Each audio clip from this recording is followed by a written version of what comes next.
Apa yang diperkatakan tadi sahabatmu kepadamu dengan iman dalam nama Yesus jadi. Saya tadi perkatakan kepada Samuel, nggak tahu bagaimana sampai dia peluk saya. Berarti membekas ke hatinya itu. Dia rasanya aduh. Jadi sekali lagi, apa tadi yang diperkatakan sahabatmu kepadamu? Dengarkan ini. Ada kuasa di dalam perkataan. Oh haleluya, haleluya. Haleluya. Jadi dalam nama Yesus, silakan duduk. Haleluya. Hari ini di minggu pertama September ini kita akan belajar lagi satu kebenaran firman Tuhan yang sangat sederhana, yaitu hidup jujur. Apa? Itu ngomongnya gampang. Jadi kita belajar tentang hidup jujur. Apa sih menurut Alkitab itu hidup jujur? Dan bagaimana kalau hidup nggak jujur, bagaimana dampaknya apa? Mari kita baca 1 Petrus 2 ayat 22. Ia tidak berbuat dosa. Di sini ia siapa? Jesus. Jesus tidak berbuat dosa dan tipu tidak ada di dalam mulutnya. Bukankah kita ini orang Kristen, pengikut Kristus? Apa saudara dan saya harus mengikuti jejak Kristus itu? Kristus itu dia tidak berbuat dosa. Saudara dan saya harus mengikuti jejaknya. Mari jangan berbuat dosa. Jesus, dia bisa melakukan apa saja. Satu yang dia nggak bisa lakukan, berbuat dosa. Mari ikuti jejak Jesus ini, tidak berbuat dosa. Dan yang kedua, di dalam mulutnya, di dalam mulut Jesus, tidak ada tipu daya. Tidak ada tipu di dalam mulutnya. Sekarang coba cek, semua kita termasuk saya. Adakah tipu di dalam mulutmu? Di dalam keluarga, di dalam bisnis. Tapi firman Tuhan di Petrus ini katakan, tipu tidak ada di mulut Yesus. Harapan saya, doa saya, tipu tidak ada di dalam mulut jemaat yang hadir hari ini. Ke depan ini, engkau akan lihat ke depan. Kalau tipu itu, kenapa orang nipu? Karena kalau dengan biasa-biasa saja nggak dapat. Harus nipu. Tapi dampaknya berbahaya. Itu 1 Petrus 2. Sekarang mari kita lihat di Matius 5. Jika iya, hendaklah kamu katakan iya. Jika tidak, hendaklah kamu katakan tidak. Apa yang lebih daripada itu berasal dari sisi jahat. Saudara kasih, jika iya, hendaklah engkau katakan iya. Tapi kalau memang tidak, katakan tidak. Jangan dolak-dalik. Jangan dolak-dalik. Karena lebih dari itu pasti berasal dari si jahat.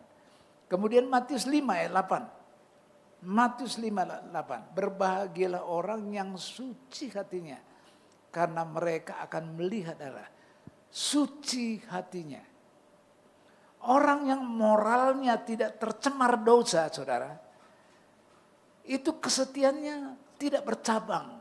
Kesetiaannya kepada Tuhan itu tidak mendua, tidak bercabang. Orang yang suci hatinya, setia kepada Tuhan itu benar-benar setia, tidak bercabang. Itu orang yang suci hatinya. Hati orang yang suci hatinya, termasuk pikiran, termasuk kehendak, termasuk perasaan, itu adalah selaras dengan hatinya Bapa. Jadi orang yang suci hatinya, pikiran orang itu, kehendak orang itu, perasaan orang itu selaras dengan hati Bapa di sorga. Coba kita cek, selaras enggak pikiran kita, kehendak kita, pikiran kita dengan Tuhan. Hanya orang yang suci hatinya, sekali lagi, hanya orang yang suci hatinya, bersih hatinya, tidak mendua hatinya, yang bisa melihat Allah. Sekarang mari kita coba dalami lebih dalam. Next, hidup jujur membawa kita ke dalam 3 hal. Jadi 3 hal yang mau saya sampaikan hari ini. Pertama, gini, dengarkan. Orang yang jujur, dengarkan, orang yang jujur tidak akan mencemari nama Tuhan yang kudus. Orang yang jujur tidak akan mencemari nama Tuhan. Koruptor itu mencemari nama Tuhan. Kenapa? Karena hatinya enggak suci. Kenapa? Karena mengambil bukan miliknya dia. Kenapa? Karena dia tidak jujur. Nah, coba mari kita baca di Imamat 19 ayat 1. Dan saya mau sampaikan kepada kita di sini bahwa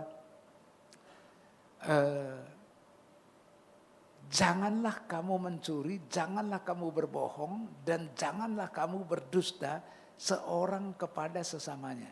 Saya ulangi, saudara dengarkan. Ini bukan kata saya, kata firman Tuhan di perjanjian lama. Janganlah kamu mencuri, janganlah kamu berbohong, dan janganlah kamu berdusta seorang kepada sesama. Saudara yang dikasih Tuhan, coba mari kita bandingkan dengan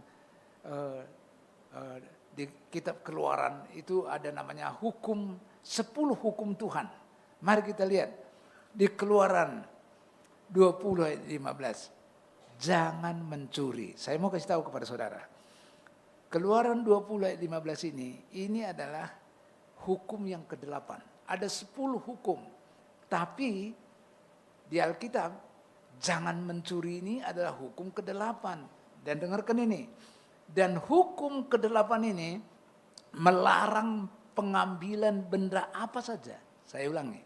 Hukum ke-8 ini melarang pengambilan benda apa saja yang milik orang lain. Dengarkan.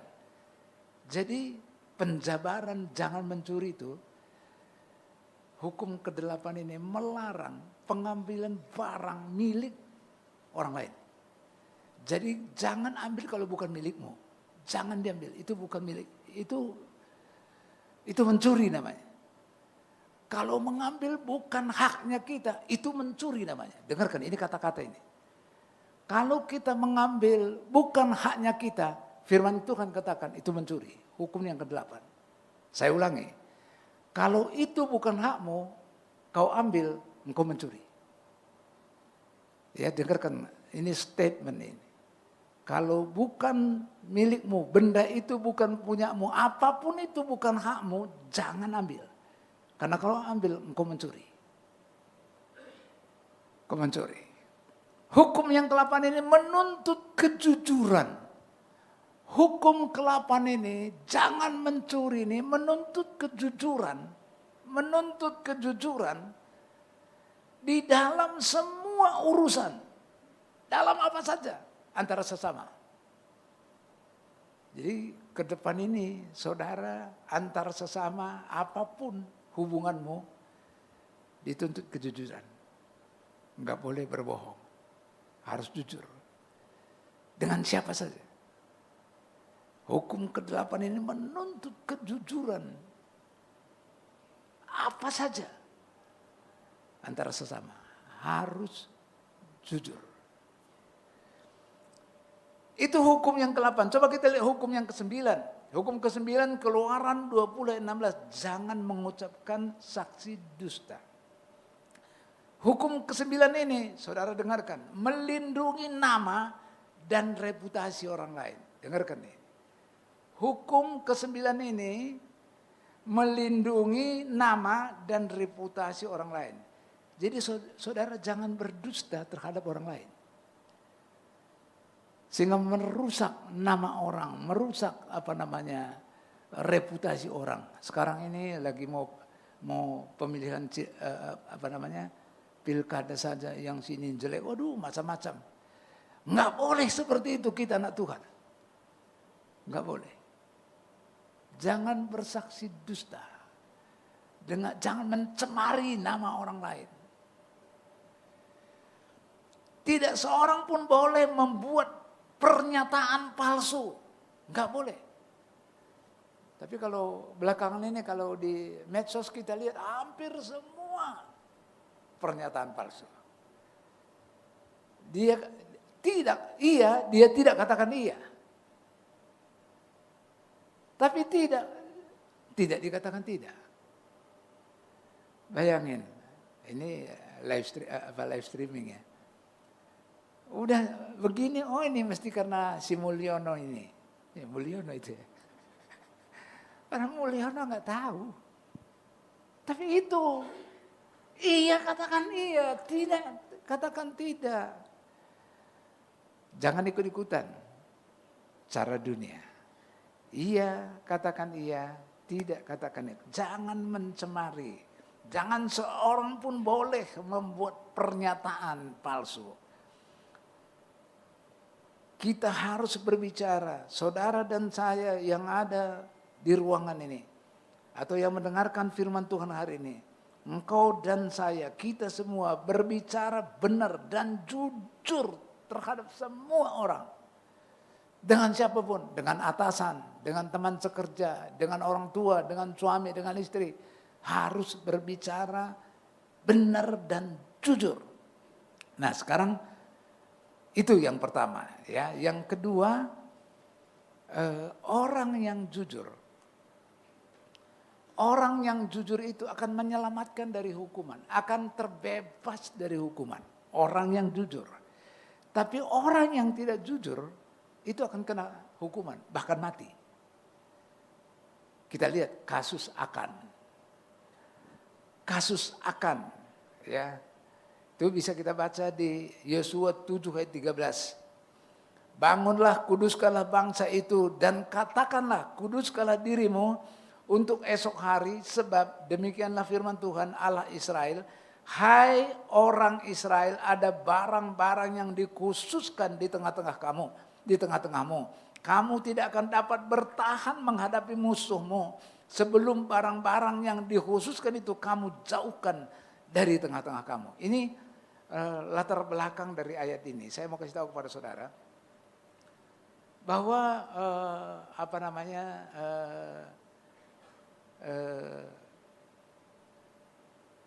Yosua ini menyuruh orang, kalian pergi ke kota Ai. Intai, mereka pergi ke kota Ai.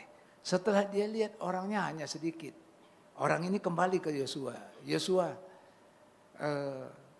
nggak usah kita kirim semua bangsa untuk menumpas kota Ai. Karena orang mereka itu hanya sedikit. Cukup 3.000 lah dikirim. Yosua kirim 3.000. Tahu saudara apa yang terjadi?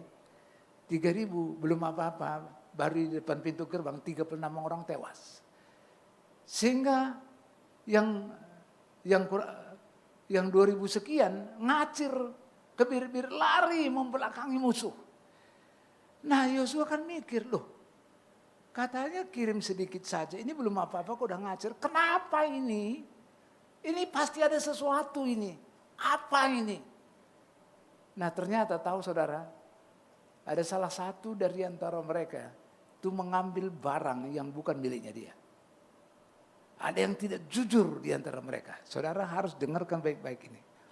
Tentara dia lebih besar tapi kalah. Kenapa kalah? Karena tidak jujur. Waktu saya baca ini ternyata waktu dikumpulkan oleh Yosua suku demi suku, dia tanya satu persatu, jatuh kepada Akan. Akan bin Serah, itu berasal dari suku Yehuda.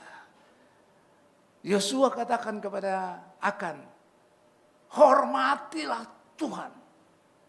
Apa yang kau telah perbuat Akan? Dia jujur ngomong. Dalam hal ini dia jujur bicara. Aku melihat barang jarahan. Jubah indah buatan Sinear. Aku lihat dan aku ingini. Aku lihat 200 sikal perak. Aku lihat emas 50 sikal. Aku mengingininya, kemudian aku ambil. Aku ambil, aku sembunyikan. Aku sembunyikan di antara barang-barang yang lain. Coba, gara-gara tidak jujur, tentara itu kalah. Dengarkan baik-baik hari ini. Tahu saudara dampak berikutnya? Bahkan setelah itu akan beserta dengan keluarganya, beserta dengan seluruh binatang yang dia miliki. Itu dilempari batu dan dibakar mati. Hari ini engkau tidak jujur, saya tidak jujur. Mungkin tidak mati langsung secara fisik. Tidak mati langsung secara fisik, tapi bisa mati rohani. Apa itu mati rohani? Ibadah begini, firman Tuhan ketidur. Ini enggak ada yang ketidur, semuanya matanya ke sini nih. Enggak bergairah. Enggak bergairah lagi beribadah. Enggak bergairah lagi berkomsel. Enggak bergairah baca firman Tuhan. Enggak bergairah mesbah keluarga. Enggak bergairah, mati rohani. Ada tetangga susah, enggak tergerak, mati rohani. Nah, saudara kasih, apalagi kira-kira? Ya karir enggak jalan-jalan, karir mandek. Dari dulu begitu aja, enggak berubah. Pelayanan begitu aja. Bisnis bangkrut. Bisnis mati, enggak bergerak. Nah, coba dengarkan baik-baik siang hari ini. Semua kita, engkau dan saya, introspeksi kita masing-masing. Kenapa kok bisnisku begini? Kenapa kok karirku begini-begini aja? Kenapa kok pelayananku begini-begini aja? Jangan-jangan ada something wrong. Ada yang tidak jujur. Ada sesuatu yang kau ambil yang bukan milikmu. Apa itu yang kita ambil? Mungkin tidak uang. Apa itu? Kemuliaan Tuhan. Engkau ambil kemuliaan Tuhan. Coba cek, apa itu kemuliaan Tuhan? Kemuliaan Tuhan itu untuk Tuhan, bukan untukmu. Saudara, pujian penyembahan, performs untuk dirimu. Itu engkau ambil kemuliaan Tuhan. Engkau menolong orang, tapi satu kabupaten tahu. Tahu satu kabupaten? Engkau dipuji orang, engkau ngambil kemuliaan Tuhan. Hati-hati. Saudara dan saya enggak boleh mengambil kemuliaan, itu bukan milikmu, itu milik Tuhan. Apalagi milik Tuhan, persembahan persepuluhan. Itu bukan milikmu, itu milik Tuhan. Apalagi persembahan khusus, nanti kita akan lihat. Waktu saya baca ini, saya benar-benar ampuni Tuhan, ampuni. Kami enggak tahu. Sekarang Tuhan isi hatimu ini sampaikan kepada biji matamu di tempat ini. Umat pilihanmu di tempat ini. Kami mau belajar Tuhan. Kami tidak mau, mungkin karena kami tidak tahu. Nah oleh karena itu saya kasih, mari kita belajari lebih dalam lagi. Terus next.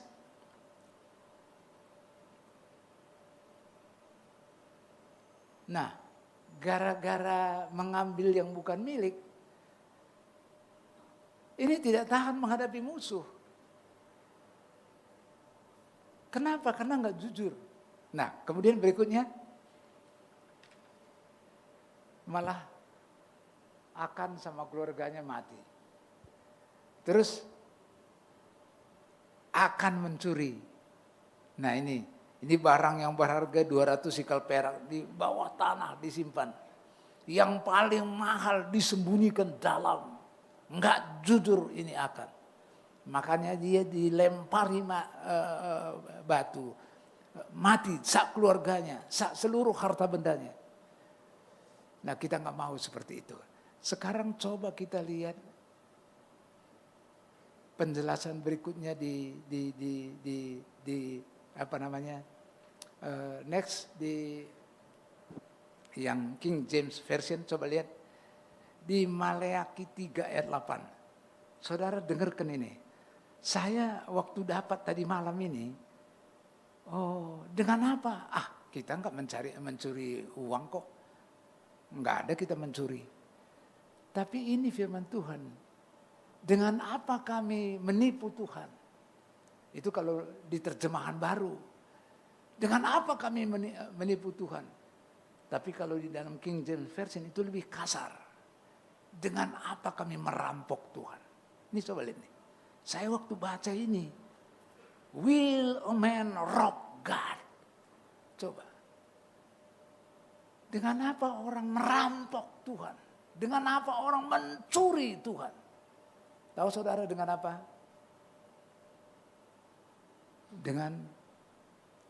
Dengan persembahan persepuluhan. Dengan apa? Dengan persembahan khusus. Ini ada tertulis, saya kasih merah malahan. In tithes and offerings. Di dalam persembahan perpuluhan dan persembahan khusus. Mungkin di sini saudara belum begitu nggak. Coba kita lihat di imamat. Coba. Di imamat 23-22. Dengarkan ini. Pada waktu kamu menuai hasil tanahmu, janganlah kau sabit ladangmu habis-habis sampai ke tepinya. Dan janganlah kau pungut apa yang ketinggalan dari penuaianmu. Semuanya itu harus kau tinggalkan bagi orang miskin dan bagi orang asing. Akulah Tuhan Allahmu. Baru saya ngeh. Dengarkan.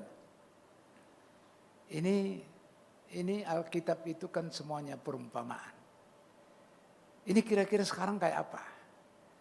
Kalau ini disebut semua punya ladang, ada gandum. Jangan semua disabit untuk dirimu sendiri. Kalau ada bulir-bulir jatuh ke tanah, jangan diambil bawa pulang. Biarkan tinggal di situ. Untuk siapa? Untuk orang miskin. Untuk siapa? Untuk orang asing. Sekarang saya mau ke sehari-hari. Seberapapun penghasilanmu, dari gaji, dari bunga deposito, dari dari saham, dari apapun penghasilanmu sebulan, dengarkan ini, dengan ini ya, coba saudara dengarkan ini. Itu bukan untukmu 100%. Saya ulangi, berapapun pendapatanmu sebulan, berapapun penghasilanmu sebulan, dari apa saja, dari gaji tetap, dari bunga deposito, dari kalau punya saham dari pendapatan dari saham, atau dari apa saja saudara dapat, itu bukan milikmu 100%. Itu di dalamnya ada persembahan persepuluhan milik Tuhan. Itu saudara harus kembalikan. Karena itu bukan milikmu. Dan ada persembahan khusus. Dengarkan baik-baik. Kalau saudara ambil, karena ini bukan milik kita. Persepuluhan itu bukan milik kita, itu milik Tuhan. Persembahan khusus itu bukan milikmu, bukan milikku. Kalau ini kita ambil, firman Tuhan katakan, itu namanya rob God. Merampok, mencuri miliknya Tuhan. Waktu saya baca ini saya ngeri benar. Oleh karena itu hari ini saudaraku yang kekasih, saya dengan Pak Stephen jarang sekali sampaikan firman Tuhan ini. Tadinya saya nggak mau sampaikan ke hubungan yang gini-gini. Tadinya mau jujur, ternyata ini yang jujur. Saudara harus lakukan dengan jujur. Kalau tidak melakukan dengan jujur, lihat akan. Saya benar-benar worry ke depan. Saudara sekarang ini tidak jujur, enggak langsung kayak akan langsung dilemparin pakai batu langsung mati sak keluarga, enggak. Tapi tadi saya sebutkan, engkau tidak mati secara fisik, tapi rohanimu mati. Ada kiri kanan orang susah, engkau enggak perhatikan. Itu rohani mati. Itu rohani mati. Coba dengarkan baik-baik firman Tuhan hari ini. Saya baca di imamat ini memperjelas saya. Oh, kalau ternyata ini kami tidak lakukan, kami Ini agak keras kata-katanya. Kami merampok Tuhan. Mencuri Tuhan. Bukan menipu saja, tapi merampok.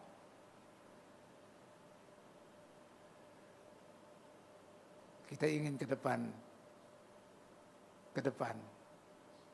pelayanan kita hidup. Bisnis kita berkembang. Keluarga kita berkembang. Karirku berkembang.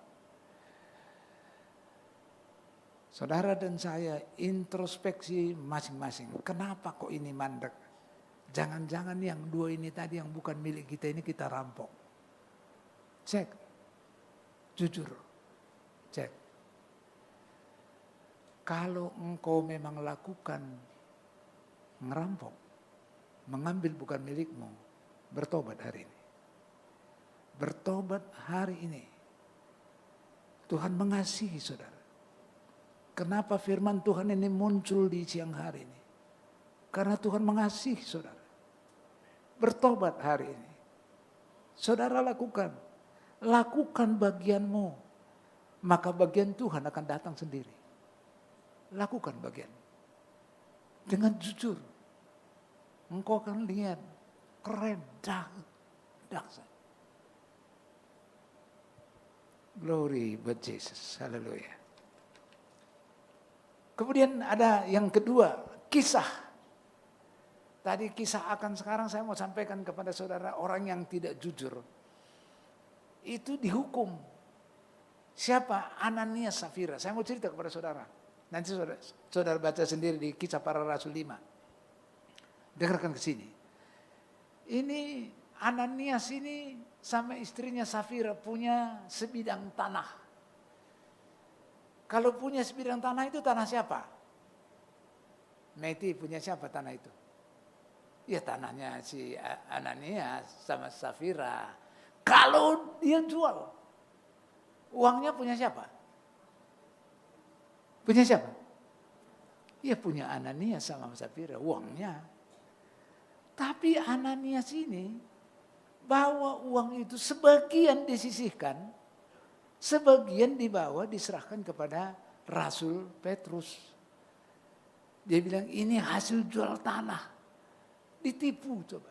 Enggak jujur, mati langsung. Langsung enggak bernyawa. Ke depan ini, jangan-jangan orang enggak jujur, langsung mati kayak Ananias. Sekarang ini dalam fisik tidak mati langsung. Tapi bisnismu langsung mati. Pelayananmu langsung mati. Karirmu mati. Hati-hati, ini firman Tuhan. Saya waktu baca ini, ngeri bener. Masa ini dia persembahkan berlutut lagi di depan Petrus. Ini hasil penjualan tanah tadi. Bener ini, bener. Mati langsung.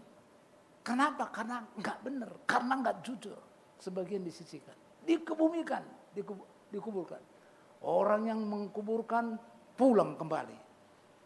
Istrinya Safira tentong bawa tas Hermes dia gini.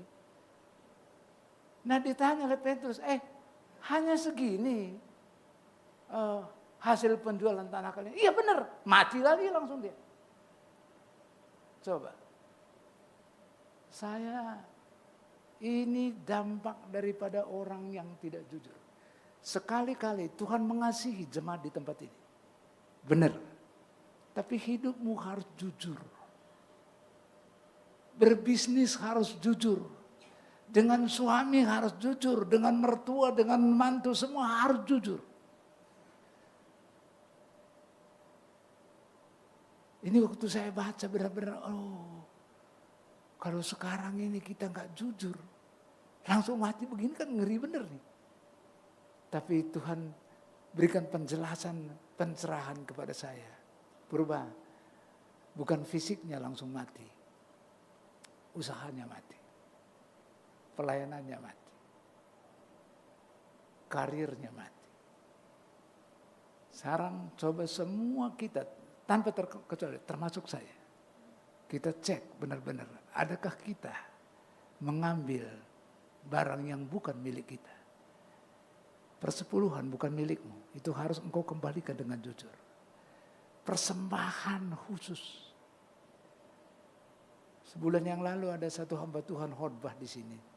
Kami makan siang sama-sama. Dia bilang di gerejanya dia ini ternyata persembahan persepuluhan sama persembahan khusus. Pertama, semua full timer harus lakukan, mereka lakukan. Kemudian jemaat harus lakukan, mereka lakukan. Gereja itu diberkati. Hari Minggu kayak begini 100 kali ibadah. Semua punya gedung sendiri. Kenapa? Karena mereka tidak mengambil yang bukan miliknya. Saudara, hukum ke-8 itu artinya itu enggak boleh mengambil yang bukan milik kita. Itu artinya mencuri. Di King James Version menyebutkan itu merampok namanya, enggak enak kata-katanya. Masa kita sebut yang enggak mengembalikan perampok, enggak enak kata-katanya. Tapi ini firman Tuhan. Dan saya rindu semua kita yang mendengarkan firman Tuhan hari ini, kita ke depan kita mau jujur mengembalikan yang bukan milik kita. Kita kembalikan milik Tuhan. Kita mengembalikan, kita memberikan persembahan khusus kepada orang yang miskin, kepada orang asing. Mari lakukan. Berlomba-lomba, giat lakukan itu. Engkau akan lihat. Kerjakan bagianmu. Maka Tuhan akan kerjakan bagian dia bagi saudara. Engkau akan tercengang-cengang, engkau akan terheran-heran.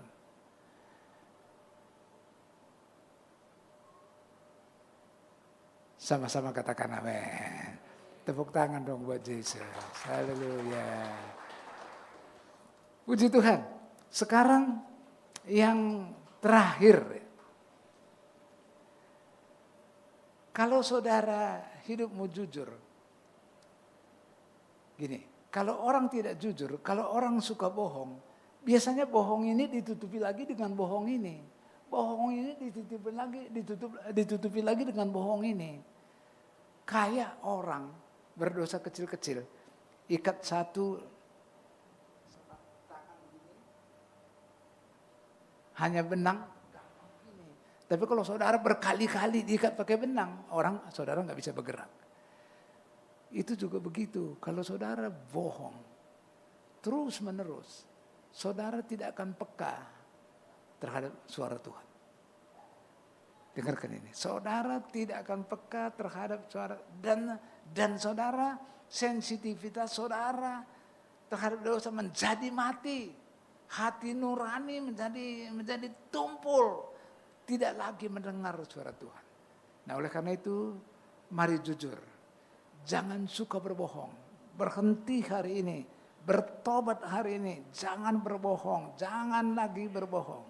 Jangan lagi berdusta, jangan lagi dolak-dalik, membela diri sendiri, jangan. Minta ampun, katakan iya, katakan iya. Jangan muter-muter. Kalau tidak, katakan tidak. Sekalipun resikonya berat, ya gak apa-apa. Karena ini firman Tuhan. Saya rindu dan Tuhan mau. Tuhan mau mengasihi saudara. Tuhan sangat peduli kepada saudara. Tapi engkau dan saya juga harus lakukan apa bagianmu. Maka Tuhan akan lakukan bagian dia. Nah, yang terakhir saya mau sampaikan satu riset kepada saudara. Hasil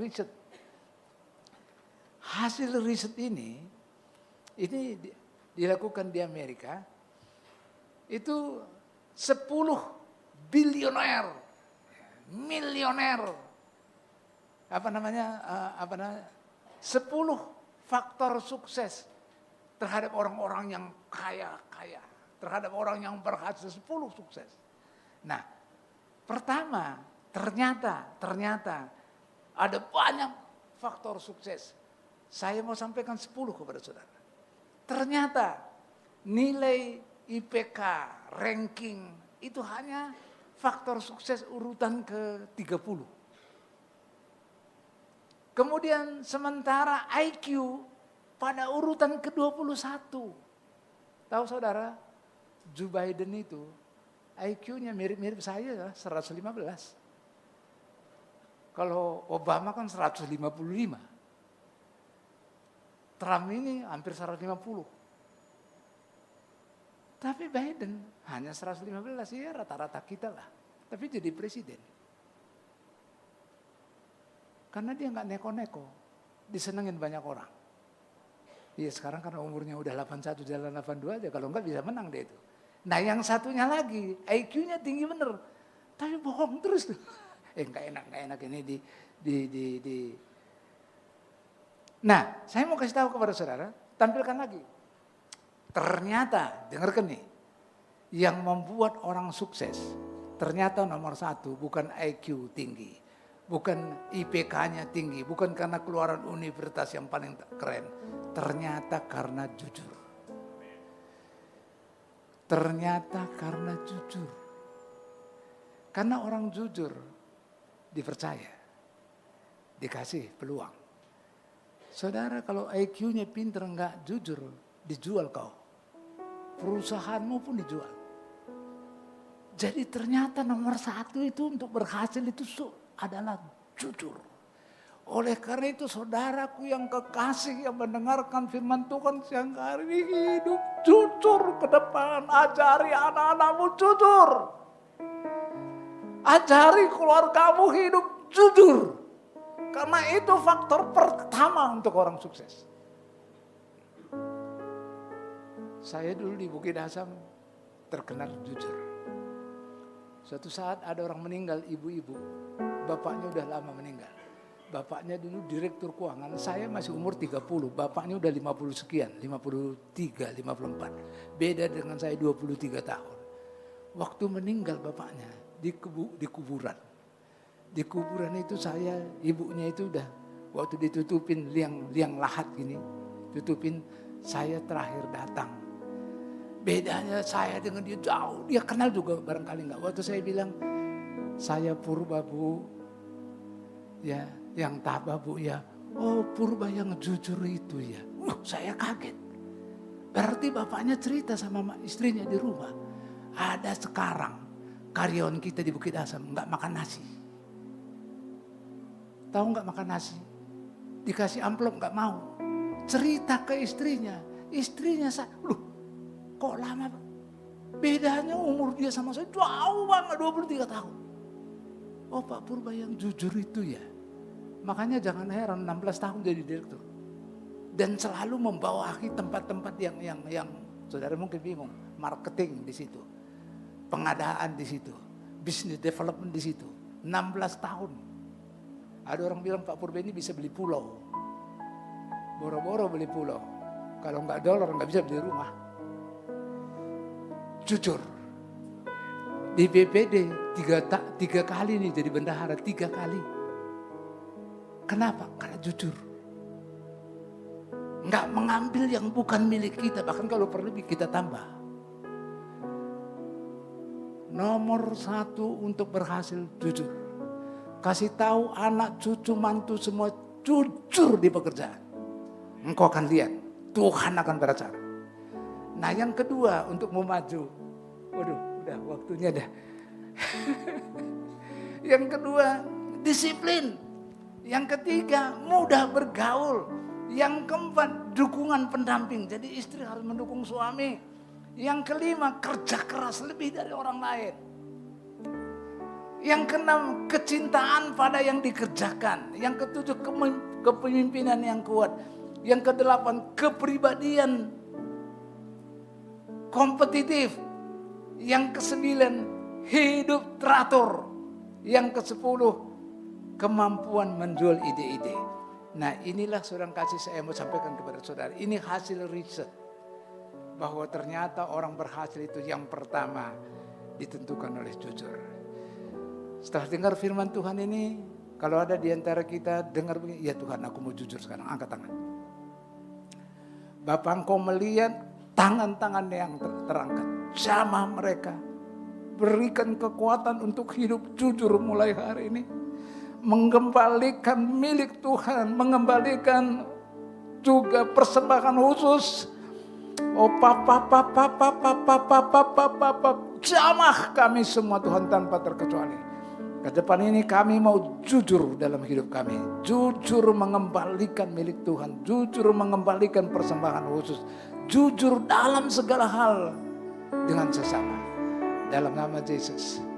Kita yang sudah diberkati Tuhan sama-sama katakan amin, amin.